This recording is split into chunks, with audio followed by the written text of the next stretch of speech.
Marie Del Priore. Do outro lado, a história do sobrenatural e do espiritismo. 4. Os inimigos do além. Inimigos no horizonte. Enquanto o sobrenatural parecia dar as cartas da corte, a campanha contra o espiritismo não arrefecia. Antes coisa de negro, agora coisa de branco, pouco importava. O que importava era diabolizá-lo, identificá-lo a mal. Desde o aparecimento das irmãs Fox, nos Estados Unidos, os adversários do magnetismo ou do espiritualismo tendiam a associá-los aos poderes de Satã ou à loucura. Alguns médiums escaparam por pouco do linchamento. Quanto mais crescia a vaga espiritualista, mais fortemente a Igreja Católica reagia. E nos próprios Estados Unidos. Em Boston, por exemplo, o jornal católico The Boston Pilot, de enorme tiragem, registrava, em 1852, a maioria dos médiums se torna perdidos, idiotas, loucos e estúpidos, e acontece o mesmo com seus clientes. Não se passa uma semana sem que saibamos que um destes infelizes se destruiu pelo suicídio ou entrou para o hospício. Os médiums dão sinais não equivocados de um estado anormal em suas faculdades mentais e, em alguns deles, encontramos um signo de possessão verdadeira do demônio. Morador de Paris, o escritor português Eça de Queiroz também não poupava a doutrina e seus adeptos. E era sempre mais fácil misturar acusações e reduzir o espiritismo a nada, ainda que ficasse claro que os centros mediúnicos estavam em expansão na França. Dizia Eça em suas notas contemporâneas: um amigo meu que se ocupa do espiritismo, de teosofia, de magias e de ciências ocultas, por diletantismo intelectual, desejou que eu acompanhasse em um centro espírita em Paris, aonde ele ia para contatar médiums e magos para uma experimentação solene de fenômenos psíquicos. E fuzilava. São tratados, gurus, confissões, compêndios, monografias, histórias, sistemas, vulgarizações, seletas, diálogos, poemas e tudo versando sobre nada. Sobre nada? Não, sobre uma possibilidade, sobre uma nuvem que talvez esconda Juno ou Psiche, a psiche real e viva. O dicionário Larousse, publicado em 1876, trazia um verbete sobre espiritismo, tratando como uma doença mental, e outro sobre Kardec, definido como alguém que teria contribuído para divulgar na Europa a funesta epidemia do supranaturalismo, e que fundara sobre quiméricas manifestações de espíritos, um conjunto de doutrinas religiosas e morais. Quem assim determinava eram membros da Academia de Ciências da França. O Standard, de Londres, registrava mais de 1000 internos nos hospícios dos Estados Unidos em decorrência do espiritismo em 1881. A Igreja, como já vimos, também movia sua guerra contra a doutrina. Desde 1864, ela colocou no index de livros proibidos as obras espíritas e perseguia a necromancia, ou seja, a comunicação com os mortos, a qual considerava maldita. A ordem era que os padres respondessem às manifestações de espíritos com a arma tradicional, os exorcismos. Do ponto de vista do Santo Ofício, os espíritos eram assimilados a demônios, e os que os invocavam, adeptos de Satã. No Império Brasileiro não foi diferente, e os argumentos tampouco variaram. O apóstolo, que denominava o espiritismo de nefanda doutrina, nódoa oleosa, admoestava os católicos: quem frequentasse os círculos espíritas para aderir à doutrina seria punido com excomunhão. A propaganda espírita lavrava com intensidade, advertia. Mas o que era discutido como ciência, acusavam, não passava de falsa religião. Era panteísmo misturado à ignorância. Queriam destruir o catolicismo para deificar o demônio. Às vezes, os espíritos até diziam verdades. Mas era artifício de Satã, mágica, acusavam os pregadores. Não há beco que não tenha uma lojinha espiritista.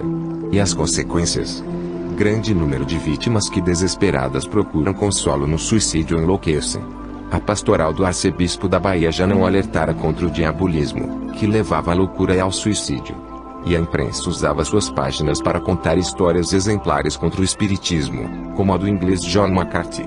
Seu relato dava conta de um vapor que seguia da Austrália para Liverpool, com 22 tripulantes. O ano era 1876. Entre eles, um médium que, depois de seguidas sessões no Tombadilho, converteu tripulantes e passageiros. O médium, quanto mais lições dava, mais ia perdendo o juízo. Até que resolveu convidar a todos para se converterem em espíritos. Para isso, Bastava lançar-se a mão na noite do dia 20 de maio. Aquela noite foi terrível. O vento balançava as vergas e caía uma chuva espessa. Às 10 horas da noite, o médium atirou-se ao mar primeiro, e se seguiram 6 passageiros. Outros iam imitá-los quando o capitão chegou, ameaçando estourar os miolos de quem desse mais um passo. O resto da viagem passou-se tranquilamente, concluiu o jornal. O Jornal da Bahia noticiava o caso de uma mãe que, por obra dos espíritos, arrancara os próprios olhos e os de seus filhos. O espiritismo, denunciava o apóstolo, crescia sem parar e, com ele, o número de dementes, possessos e alucinados que prestavam culto aos demônios, inimigos de Deus. No catolicismo, eternidade não rimava com imbecilidade.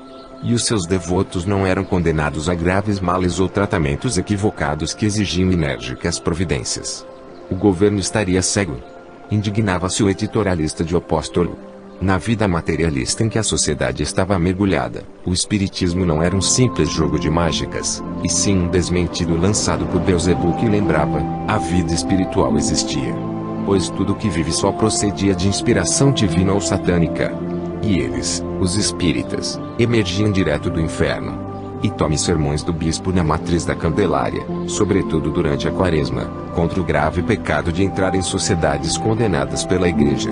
O Jornal do Comércio, em sua edição de 13 de dezembro de 1874, acusava o espiritismo de fabricar loucos, e pedia a interferência da polícia, concluindo: é uma epidemia mais perigosa que a febre amarela. Enquanto o Diário do Comércio cravava, era uma nova loucura. Uma nova manifestação dos extravios do entendimento humano. Não faltava quem achasse que alcoolismo e espiritismo eram sinônimos e que, somados, era caso de polícia e da junta de higiene. O lugar dos adeptos seria o Hospício Nacional dos Alienados. Nos anos 1870, até mesmo Machado de Assis jogava lenha na fogueira anti-espírita. Segundo ele, além de enriquecer a língua portuguesa com a palavra mediunidade, o espiritismo seria uma fábrica de idiotas e alienados. O escritor dividia a vida útil do crente espírita em 2 fases. Na primeira, ele conversava com os espíritos ainda em seu juízo perfeito. Na segunda, que começava 4 ou 5 anos depois, se tornava vítima de demência pura. Doença, aliás, observável somente por alienistas, depois de cuidadoso exame. E então era o caso de chamar a polícia e o carro que transportava loucos. O conto Uma Visita de Alcibiades foi uma sátira mordaz ao espiritismo. Nele, o personagem Álvares, um desembargador, é o protagonista de um encontro com o espírito do grego autêntico, trajado à moda antiga. E assim Álvares relatou essa visita numa carta ao chefe de polícia da corte. Sou espírita desde alguns meses. Convencido de que todos os sistemas são puras nulidades, resolvi adotar o mais recreativo deles. Tempo virá em que este não seja só recreativo, mas também útil à solução dos problemas históricos. É mais sumário evocar o espírito dos mortos do que gastar as forças críticas, porque não há raciocínio nem documento que nos explique melhor a intenção de um ato do que o próprio autor do ato. E Machado sempre usava sua fina ironia. Determinei, portanto, evocar o ateniense, pedi-lhe que comparecesse à minha casa, logo sem demora. E aqui começa o extraordinário da aventura. Não se demorou Alcibiades em acudir o chamado. 2 minutos depois, estava ali na minha sala, perto da parede, mas não era a sombra impalpável que eu cuidara ter evocado pelos métodos da nossa escola. Era o próprio Alcibiades, carne e osso, ver o homem, grego autêntico. Que me queres? Perguntou ele. Ao ouvir isso, arrepiaram-se minhas carnes. O vulto falava e falava grego, o mais puro ático. O conto se desenrola em torno de uma questão: que impressão teria um grego autêntico do vestuário moderno? O diálogo prosseguia com o espírito pedindo notícias de Zeus e Plutarco até suas opiniões sobre a roupa, gravata, calça comprida, o paletó escuro, frente ao qual ele reage. Por Afrodite, exclamou ele. És a coisa mais singular que jamais vi na vida e na morte. Estás todo cor de noite, uma noite com 3 estrelas apenas, continuou apontando para os botões do peito. O mundo deve andar imensamente melancólico, se escolheu para uso uma cor tão morta e tão triste. Nós éramos mais alegres. A segunda morte de Alcibiades sobreveio quando Álvares se cobriu com um chapéu. O adereço pareceu a Alcibiades uma monstruosidade. O susto foi fatal, ele cambaleou e caiu. E Álvares escreveu: então, ao delegado pedindo que o cadáver fosse transportado ao necrotério e se procedesse ao exame de corpo de delito. A ironia em torno da segunda morte do espírito era total. Machado não zombou só dessa vez e continuou a cutucar. No capítulo Torrente de Loucos do seu famoso alienista, o personagem Dr. Simão Bacamarte diz ter construído o Hospício de Casa Verde para estudar a loucura e seus diversos casos por caridade. E citando São Paulo, se eu conhecer quanto se pode conhecer e não tiver caridade, nada sou. Não era caridade a base do espiritismo. Sutil galhofa. Em Quincas Borba, ele a repete. Não há menção direta ao espiritismo, mas, antes de enlouquecer, Rubion se lembra de uma ideia de infância, a de metempsicose, na sua versão oriental, na qual homens encarnavam em animais. Ocorreu-lhe que os dois Quincas Borba podiam ser a mesma criatura, por efeito da entrada da alma do defunto no corpo do cachorro, menos a purgar os seus pecados que a vigiar o dono. Foi a preta de São João del Rei que lhe meteu, em criança, essa ideia de transmigração. Dizia ela que a alma cheia de pecados ia para o corpo de um bruto. Chegou a jurar que conhecer um escrivão que acabou feito gambá. E por fim, no conto Dona Benedita, sobre uma viúva que tinha dúvidas em recasar-se, descreveu uma aparição muito semelhante às que se viam nas fotografias de ectoplasmas. Uma noite, volvendo Dona Benedita este problema à janela da casa de Botafogo, para onde se mudara desde alguns meses, viu um singular espetáculo. Primeiramente, uma claridade opaca, espécie de luz coada por um vidro fosco, vestia o espaço da enseada, fronteiro à janela. Nesse quadro apareceu-lhe uma figura vaga e transparente, trajada de névoas, toucada de reflexos, sem contornos definidos porque morriam todos no ar. A figura veio até o peitoril da janela de Dona Benedita, e de um gesto sonolento, com uma voz de criança, disse-lhe estas palavras sem sentido. Casa. Não casarás. Se casas, casarás. Não casarás. E casas. Casando. Dona Benedita ficou aterrada, sem poder mexer-se, mas ainda teve a força de perguntar à figura quem era. A figura achou um princípio de riso, mas perdeu-o logo. Depois respondeu que era a fada que presidira ao nascimento de Dona Benedita. Segundo um estudioso, a violência de Machado em relação ao espiritismo crescia na medida direta do sincretismo da doutrina de Kardec com práticas mágicas de origem negra.